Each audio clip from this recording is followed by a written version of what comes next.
Good evening and welcome to Pakistan Today News. I'm Victoria Lane. We begin with rising tensions in the Strait of Hormuz, where Iran's President Masoud Pezeshkian has blamed the United States and Israel for growing insecurity in the region. In a message marking National Persian Gulf Day, President Pezeshkian defended Iran's move to block what he described as hostile countries, placing responsibility for instability squarely on Washington and Tel Aviv. He warned that any attempt by the United States to impose a naval blockade on Iranian ports would violate international law and ultimately fail. Meanwhile, reports indicate that Washington is working to form a new international maritime coalition aimed at restoring commercial shipping through the strategically vital waterway. Staying with Iran, Parliament Speaker Mohammad Bagher Ghalibaf has claimed that U.S. efforts to disrupt Iran's oil sector have failed. In a post on social media, Ghalibaf stated that the country's oil storage facilities have not reached full capacity despite ongoing pressure. He argued that U.S. actions have instead driven global oil prices higher, warning they could surge to $140 per barrel. Ghalibaf also criticized U.S. Treasury Secretary Scott Bessent and other officials, calling their policies misguided. Meanwhile, Iranian lawmaker Manucher Mottaki said negotiations with Washington would be pointless if the United States continues to demand zero uranium enrichment. In Washington, Democratic Congressman John Garamendi has openly questioned the strategic direction of the ongoing conflict with Iran. He described the situation as a war quagmire for President Donald Trump, calling it a serious and self-inflicted setback for the United States.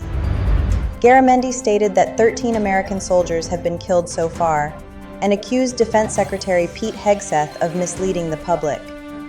He argued that U.S. strategy has failed, noting that Iran's government remains intact and continues to maintain missile and drone capabilities while strengthening ties with China, Russia, and North Korea.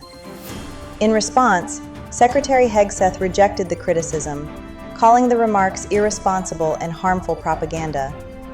We now turn to Lebanon, where President Joseph Aoun has stressed that Israel must fully implement a ceasefire before any negotiations can begin. Aoun said lasting security can only be achieved through dialogue, not through continued violations or destruction of border communities. He emphasized that stability depends on the Lebanese state fully asserting authority across southern regions and international borders. President Aoun added that Lebanon is awaiting a U.S.-announced timeline for talks, and expressed hope that the issue being on President Trump's agenda could present an opportunity for peace. He also condemned ongoing Israeli attacks following the ceasefire announcement, calling them unacceptable. Now to Pakistan, where the country has marked a significant milestone in its naval capabilities. Let's go live to our Islamabad correspondent, Sarah William, for more on this development. Thank you, Victoria. Pakistan has officially inducted its first Hangor-Class submarine into the Navy, a move widely seen as a major boost to maritime defense. The induction ceremony was held in Sanya, with President Asif Ali Zardari attending as chief guest alongside Naval Chief Admiral Naveed Ashraf.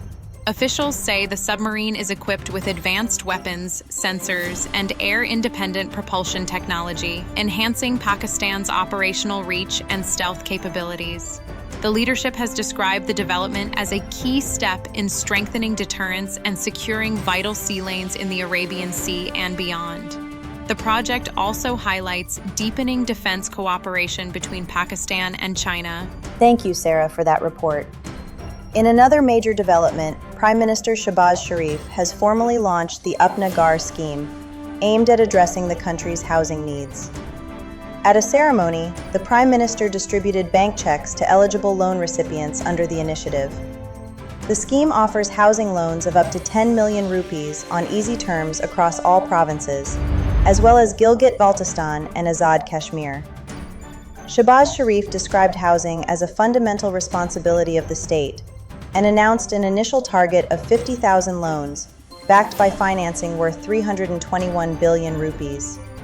He also outlined a long-term vision to construct 500,000 homes over the next 4 years, adding that the initiative will stimulate the construction sector and strengthen the national economy. The Prime Minister said he will personally review the scheme's progress on a monthly basis. Finally, in sports, Australia's one-day international squad is expected to tour Pakistan as part of preparations for the 2027 ICC Cricket World Cup. According to sources, all matches of the ODI series between Pakistan and Australia are likely to be held in Lahore. The tour is expected to feature 3 matches, tentatively scheduled for May 31st, June 2nd, and June 4th. The Pakistan Cricket Board is expected to formally announce the series schedule soon. Following their visit to Pakistan, the Australian team is likely to travel onward to Bangladesh for their next tour. That's all for now. You're watching Pakistan Today News. I'm Victoria Lane.